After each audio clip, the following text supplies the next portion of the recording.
एक बार CBI ED BJP के नेताओं के यहाँ रेड तो डाले, अमित शाह की संपत्ति कितनी पता तो लगाए भैया, और भी नेताओं उनकी संपत्ति पता तो लगाए, पता लग जाएगा देश में कितना काला धन है। कब होगी बीजेपी के नेताओं पर रेड? जब तक बीजेपी अपनी पार्टी के ऊपर रेड नहीं करेगी कैसे करप्शन मिटेगा? जो सत्ता, पाकिस्तान क्यों बर्बाद है आज? उस देश ने अपने डेमोक्रेटिक सिस्टम पे ध्यान नहीं दिया, एजुकेशन पे ध्यान नहीं दिया, सड़क पे ध्यान नहीं दिया, गली मोहल्ले के विकास पे ध्यान नहीं दिया। किस पे ध्यान दिया? इस्लाम पर ध्यान दिया, धर्म पे ध्यान दिया, और उसी कगार पे हिंदुस्तान को पहुंचा देंगे। ये कट्टर हिंदुत्व का देश पहुंचाएंगे। इनको किसी से कोई मतलब नहीं है, हिंदुओं से भी मतलब नहीं है, ठीक। इनको मतलब है कैसे सत्ता में बने रहें, कैसे राजा बने रहें, कैसे मुख्यमंत्री बने रहें। और क्या बनाया 9 सालों में बताओ? IIT बनाई है, कोई नई यूनिवर्सिटी खोली है, एम्स के अलावा कोई बड़ा अस्पताल खोल दिया?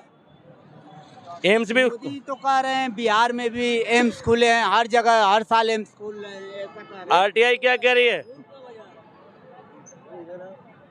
एक ही सत्य है, झूठ बोलो, सुबह बोलो, शाम बोलो, रात दिन बोलो, और बोलते रहो, तब तक बोलते रहो जब तक वो झूठ सच ना हो जाए। भाई साहब कुछ नहीं खोला उसने, ठीक है भाई। ये है कि नितिन गडकरी ने काम किया अपने क्षेत्र में, परिवहन विभाग में, सड़क मंत्रालय में, ठीक। बाकी इसके अलावा नरेंद्र मोदी ने डेमोक्रेसी की ऐसी तैसी कर दी, ठीक है। आज डेमोक्रेटिक सिस्टम कुछ नहीं, CBI ED सब जगह घूम रही है और मिल कुछ नहीं रहा। सच्चाई है, संसाधन सारे वेस्ट हैं, मिल कुछ नहीं रहा। एक बार CBI ED बीजेपी के नेताओं के यहाँ रेड तो डाले, अमित शाह की संपत्ति कितनी पता तो लगाए भैया, और भी नेताओं उनकी संपत्ति पता तो लगाए, पता लग जाएगा देश में कितना काला धन है। कब होगी बीजेपी के नेताओं पर रेड? जब तक बीजेपी अपनी पार्टी के ऊपर रेड नहीं करेगी कैसे करप्शन मिटेगा? जो सत्ता में होता है वो ज़्यादा करप्शन कर पाता है, या विपक्ष में जो होगा वो करप्शन करेगा? भाई सत्ता में तो बीजेपी है ना, ज़्यादातर जगह बीजेपी है, तो बीजेपी नेताओं पर रेड कब होगी? अच्छा सर, ये कह रहा हूँ चुनाव के समय ED CBI इतनी तेज क्यों हो जाती है? भाई साहब चुनाव के समय तेज नहीं होती, विरोध के समय तेज होती है।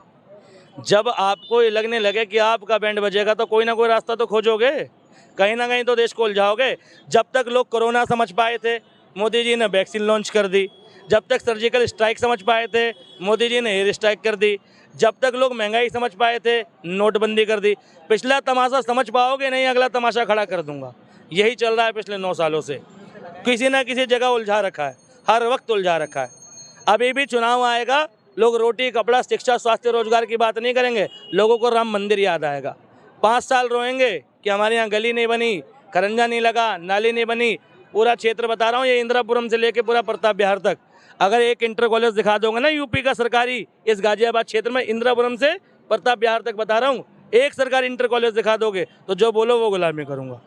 एक इंटर कॉलेज नहीं है सरकारी, पर विजयनगर में है जाके, वो भी बालिका इंटर कॉलेज है, वो भी बॉयज़ का नहीं है, सिर्फ लड़कियों का है। पूरे इंदिरापुरम में पूरा पॉश एरिया। चलो ये तो बेकार क्षेत्र मानते हैं कि भाई ये रजिस्टर्ड नहीं है, अनऑथराइज कॉलोनी है, फलाना ढिमकाना, जो ऑथराइज है उनमें दिखा दो। एक सरकारी अस्पताल दिखा दो इंदिरापुरम से लेके प्रताप बिहार तक, ठीक है। 12-13 लाख 14 लाख की आबादी रहती है, सरकारी अस्पताल नहीं चाहिए यहाँ के लोगों को? तो यहाँ जो आबादी रहती है उनको नहीं चाहिए क्या? तो सर आप इतना तमाम कमी गिना रहे हैं, तो कैसे बार बार सत्ता में आ जा रही है, फिर तीसरी बार भी ये दावा कर रही है कि सत्ता में आ रहे हैं? भाई साहब ये जादू है, जादू, ठीक है। सत्ता में कैसे आती है भाई? लोगों का ब्रेन वॉश हुआ है। पाकिस्तान क्यों बर्बाद है आज? उस देश ने अपने डेमोक्रेटिक सिस्टम पे ध्यान नहीं दिया, एजुकेशन पे ध्यान नहीं दिया, सड़क पे ध्यान नहीं दिया, गली मोहल्ले के विकास पे ध्यान नहीं दिया। किस पे ध्यान दिया? इस्लाम पर ध्यान दिया, धर्म पे ध्यान दिया। और क्या हुआ? इस्लाम पर ऐसा ध्यान दिया कि घर घर आटा बिक रहा था, ठीक है, और आटा छिन रहा था, सड़क पर मारे मारे भर रहे थे रोटी के मारे। ये पाकिस्तान की हालत हुई धर्म के पीछे बढ़ने के बाद।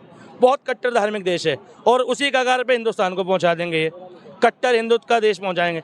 इनको किसी से कोई मतलब नहीं है, हिंदुओं से भी मतलब नहीं है, ठीक। इनको मतलब है कैसे सत्ता में बने रहें, कैसे राजा बने रहें, कैसे मुख्यमंत्री बने रहें, और कैसे सत्ता का लोभ भोगे, और कोई मतलब नहीं है। क्योंकि मरने वालों में कोरोना काल में हिंदू भी था, मुसलमान भी था। पैदल चलने वालों में हिंदू भी था, मुसलमान भी था। सिर्फ एक समुदाय अगर सड़क पर आया हो तो मुझे बता दो। हर आदमी परेशान था। मोदी जी ने कौन सी बस चला दी थी, कौन सी ट्रेन चला दी थी? लेकिन ये तो कहा जा रहा है जहाज भेजी गई थी, जहाज से लोग भाग आए। कौन से जहाज भेजे गए थे भाई साहब? कुछ ने बताया तुम्हें न्यूज़? पैरासूट भी भेजे गए थे, तुम्हें मालूम है? जो अदर कंट्री में फंसे थे वो जहाज से आए, ये बताया। हाँ बता तो रहा हूँ, अमीरों को बचाया ना जहाज से। यहाँ जहाज था पुलिस वाले का डंडा, जहाँ देखा वहीं सोता, गली मोहल्ले में घूमते घूमते सोता, सड़क पे दिख गए, छत पे दिख गए, जाके सोता, और कुछ नहीं। कोरोना में इतने सारे मीडिया चैनल जो थे वो क्यों खुले हुए थे भाई साहब? जब कोरोना था तो इतने मीडिया चैनल को पासेस क्यों थे? सरकार की प्रशंसा हो सके इसलिए। भाई जब सब बैन था तो मीडिया क्यों खुली हुई थी? आज तक एबीपी एक ही चैनल खुला रहने देते, बहुत बड़ा नेटवर्क है आज तक वालों का।